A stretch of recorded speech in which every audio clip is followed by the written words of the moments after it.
Makuru yacu reka tuyabandanirize ku mugabane wa Buraya mu makuru agenda avugwa hanze y'ibibuga bari menshi cyane. Reka tuyahereza cyane muri equipe ya Manchester United bamwita Ruben Amorim nyuma yo kuza muri equipe ya Manchester United mumenyereza mushasha yahora amenyereza equipe ya Sporting Clube do Portugal. Ku munsi weje ati naje muri equipe ya Manchester United ati nta kindi kintu cyanzanye nta n'ibindi bintu byinshi kuba mpindura ati ndaza gukorera ku basore banje ku basore bari basigaranye no bita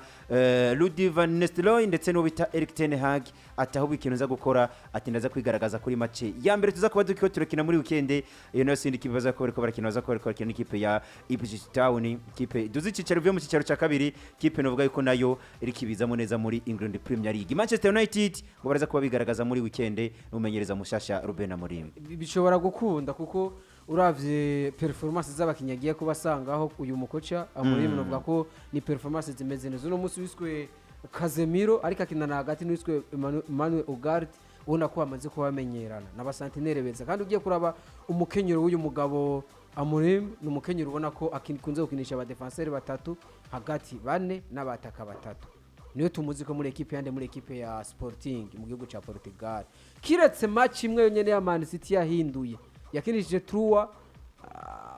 4-2-1 niho nyine na hivyo iyo mukenyuro hari abakinyi benshi baza kugira ntibaza kuba babigwamo kubera ko nka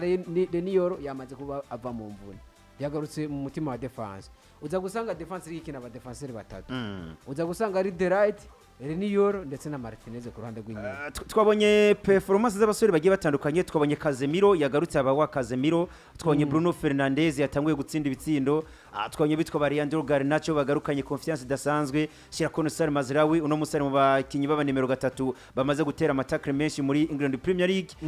bisigura ko birumvikana ko Manchester United twitege Manchester United igarutse canke twitege iki muri Manchester United kumenyereza mushasha Ruben Amorim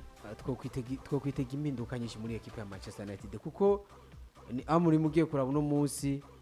numwe mu bakoce novuga ko nawe amaze kuba afise ivyamaze kuba yandikira nivyo afise ibiharuro bimwe nk'uwiswe Ten Hag akiri muri Ajax na nyene yarameze neza mugace kwa Man U biranga mugo ugiye kuraba nawe uravye asanga equipe imeze neza mu nkino zinamaze kuba bakina kiretse match ya Chelsea bagabuye izindi match equipe ya Man U yari kigende zitsinda mu nkino zigiye mu nkino bari kwagenda bakina ni Amorim ugiye kuraba no munsi nivyo aje kuba ashika muri Man U mugo umukenyuro wiwe hari abakinyi baza kuba babigwamwo kuko amaze gukinisha umukenyuro 3-4-3 hari abataza kuhagira abataza kuba biyadabuta muri kandi ugiye kurana uvuga ko equipe iza kuba iriko yitwara neza kuyu mugabo kuko naye n'umugabo nako afise ivyaje kuba yubakira ko muri equipe ya Manchester United ni Manchester United ubona ko nayo novuga ko nabo baraza kuba bakeneye byinshi banakora nivyo ni mumenyereza nkuko yaje kuba nabivuga mu majambo y'ibagishika mu gihugu cyo Bwongereza yaje aravuga ati nzi neza ikintu cambere kinjanye muri equipe ya Manchester United ati Manchester United ni equipe nta kindi bagusaba ni intsinzi ati kwa Manchester United ubizi neza cyane kikujanye kwa gutsinda ati ro bisigura yuko ati jendagiye ati kandi niteguye kugira niteguye gutsinda match kwa equipe ya Manchester United yerekana ko amaze kuba yigirira iyo confidence kandi amaze kuba nabwishiramwe mu mutwe wiwe ko nawe ikimujanye kwa Manchester United c'est bel et bien intsinzi yerekana ko rero araza kugenda kwa Manchester United abizi neza cyane yuko ego ndakora akazi kwa Man U ariko biraza kumsaba izini nguvu zidasanzwe kugira ngo nze kumashika kwa Man ibintu bimeze neza cyane biza kuba bitanga iki biza kuba bitanga akazi kadasanzwe ariko umugani wa Yannick hari abakinyene buri mumenyereza yaje hari abakinyi babagira babyungukiremo akaba nabandi bakinyi babagira babihomberemo no mumenyereza kunze ko bakinyi mukenyuro waba batatu bane batatu canke batatu batanu babiri ariko novuga yuko nkuko nawe yayibuza ati twe tugomba kubanza kubakira ku byo turiko turabona novuga ko nawe ashobora kugira byiza anashikana ko equipe ya Manchester United bona apologize nuko bimeze ayandi makuru ariko aravugwa hanze bivuga no genda ndabasomera ngaho imbere yanje mvise ku rupapuro muri FC Barcelona Ferran Torres yamaze kubagaruka mu myimenyerezo ariko arakorana n'abandi birumvikana ko agiye atangura gukina inkino zigiye zitandukanye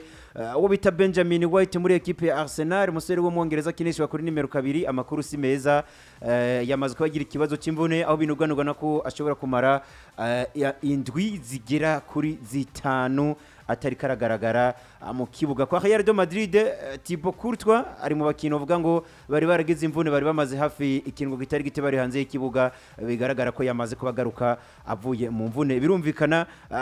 ayandi makuru ndiko ndabona ni Lucas Hernandez, umusore w'umufaransa akinira ikipe ya Paris Saint-Germain, nawe nyene nyuma yo kugira imvune ari karagaruka mu myimenyerezo, ashobora no gukinishwa neza cyane mu nkino, bavuye mu nkino z'imigwi nserukira bihugu mu mugwi wa Paris Saint-Germain, ashobora kuzoba ari karakina neza cyane, ibintu bimeze bien sana. Ayandi makuru ko aravugwa ni uwo bita Adrien Rabiot ku munsi w'ejo abo Faransa bwari ko buranganye na Israel, umusore kabisa ngo bariko barishimira cyane ukugaruka kwiwiwe muri equipe nserukira gihugu y'Ubufaransa. Yandi makuru make ndiko ndabona ngaha Lamine Yamal ngo numusore byariko biranuganaganwa ko ashobora kumara indwi zigera kuri 3 atari karagaragara mu kibuga, ariko ngo nyabuna ngo habanamba ngo umusore ameze neza, ahubwo ngo araza kuba ahari ku rukino bazakora kina na Celta Vigo. Birumvikana baraza kuba bavuye mu guserukira gihugu, ngo ntabwo aza gutangura mu kibuga gusa, ngo araza kuba ari ku ntebe yasubirira abandi, ngo araza kuba atangura mu kibuga mu rukino barazo bari kubarakina gwa UEFA Champions League, abazo bari kubarahura n'ikipe ya Stade Brestois yo mu gihugu cy'Ubufaransa. Birumvikana mu Bufaransa umugwi wa Stade Rennais wamaze kuba uha amasezerano yo mumenyereza Georges Sampaoli, ni wagiye kubamenyereza iyo ekipe y'Ubufaransa, nako ekipe yitwa Stade Rennais mu gihugu cy'Ubufaransa.